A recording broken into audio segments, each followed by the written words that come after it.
Hello, this is my presentation on tort liability.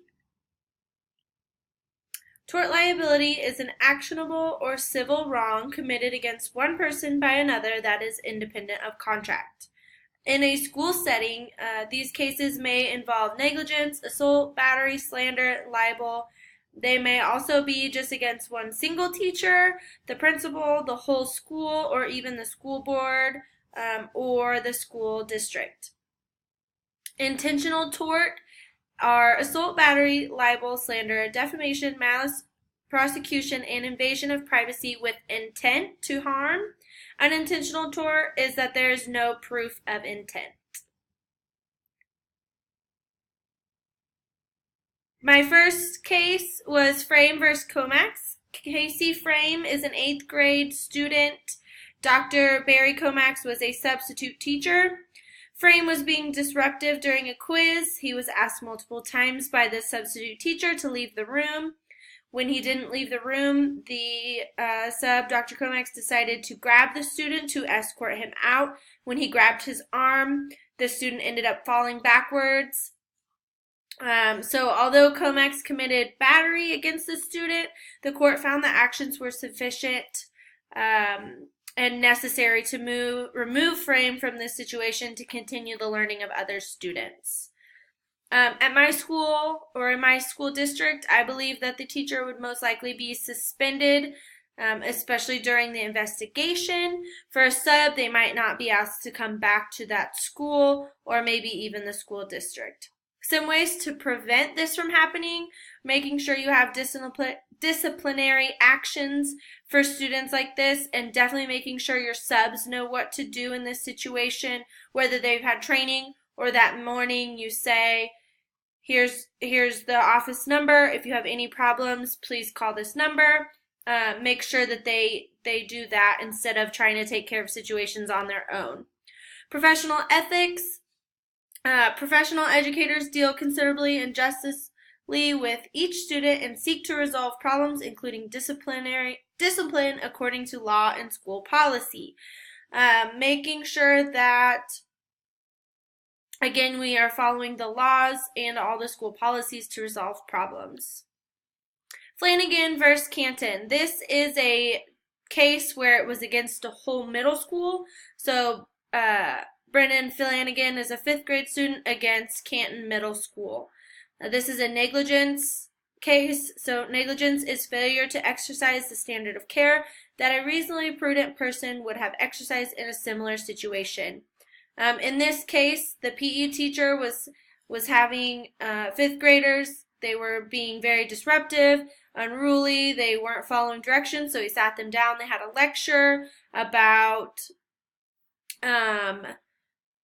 the way they needed to behave. Then they were sent into the locker rooms. The PE teacher at the time did not go into the boys' locker room with them. He was dealing with a couple students in the gym and sent the boys in by themselves. The boys then got rowdy and pushed Flanagan. He was injured, multiple injuries, and the court ended up ruling with Flanagan because of the lack of supervision, and that the teacher clearly knew that the students were misbehaving because of what had happened during class. So the school, Canton Middle School, was then charged with negligence. I think in my school district, the teacher would be on trial for negligence. Would probably be suspended, definitely during the time of the trial. If found guilty, maybe even let go. Preventable measures. As an administrator, make sure your teachers understand the seriousness of negligence, how to avoid negligence, and let them know what the consequences are so that they are more aware of it. If a teacher needs extra help, there needs to be a way to call for backup. In this situation, he couldn't talk to these students that he needed to and go into the locker room at the same time. He probably could have waited to talk to those other students. He just didn't. So making sure there's backup if he needs somebody else to come into the locker room to watch the boys for a little bit. Professional ethics. The professional educator makes a constructive effort to protect the student from conditions detrimental to learning, health, or safety, making sure all students are safe at all times, and making sure that they can effectively learn. Peterson versus Baker. Malice is wrongful intention. Peterson was an 8th grade student and Baker is a first-year teacher. Peterson and his friend were being very disruptive in class.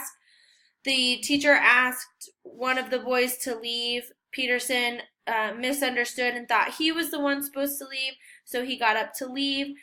Baker then was frustrated that the boys were not listening, so she puts her hand out on the door frame. Peterson pushes her hand out of the way, and Baker grabs the student by the neck and choked him. Peterson says that the teacher choked him to the point that he could not breathe anymore, and Baker was afraid that the student was going to strike him or strike her, so she decided that she, for self-defense, needed to grab the student. The plaintiff was suing the principal, the superintendent school district, and the Board of Education for failure to train, instruct, and supervise the teacher. It ended up being that the teacher was not charged with malice behavior because she did not intend to harm him. She was using it as self-defense. In my school district, I think that the teacher would be put on administrative leave. In this situation, the teacher was put on administrative leave and then soon after resigned. I think the same situation would happen in my school district. One way to prevent this from happening is making sure that your teachers are trained, especially first-year teachers that haven't been in these situations before. Making a disciplinary plan for these students that are not listening. I know if we have students that refuse to leave the room or are not listening, we call our principal, we call our assistant principal. We have multiple people that we can call to come help us out. We also have students that if they're a repeat offender, then they have a plan. Professional ethics. The professional educator deals considerably and justly with each student and seeks to resolve problems, including discipline, according to law and school policy. Anchorage School District. This is a case that is against an entire school district and is actually still going on right now. The judge ruled that Anchorage School District was negligent and liable for $4.5 million in damages. After school one day at Rogers Park Elementary, a 6-year-old was running out to see his mom. He was really excited to see her after school.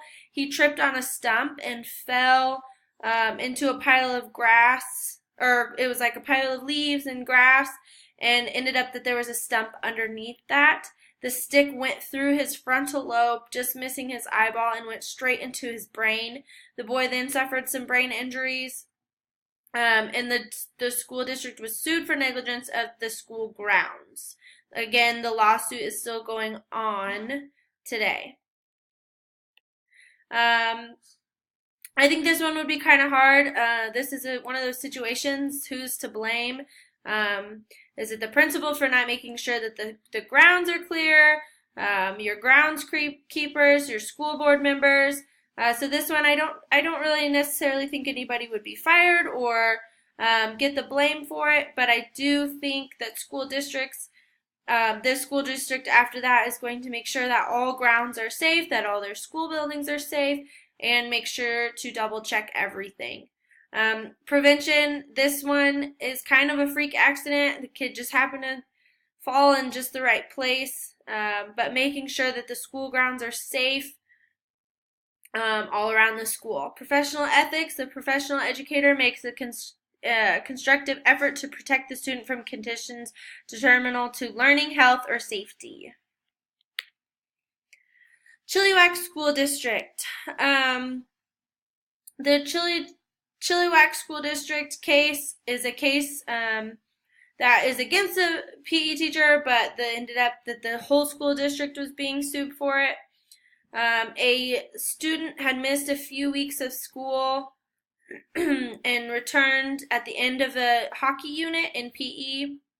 The teacher decided for him to get his grades up that he would need to play in the final hockey tournament. The student was then injured in one of the games after getting hit in the face with a hockey stick.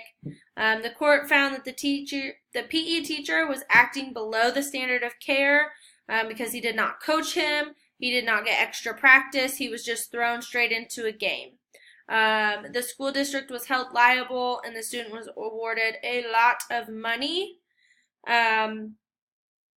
So I think that in my school district, this teacher would be suspended, maybe forced to resign. That's a lot of money to cause a school district. One prevention is, again, to make sure that the teachers are aware of the laws and the importance of the laws. Your professional ethics is, again, making sure that you are protecting the students and making sure that they are healthy and safe. And that is all.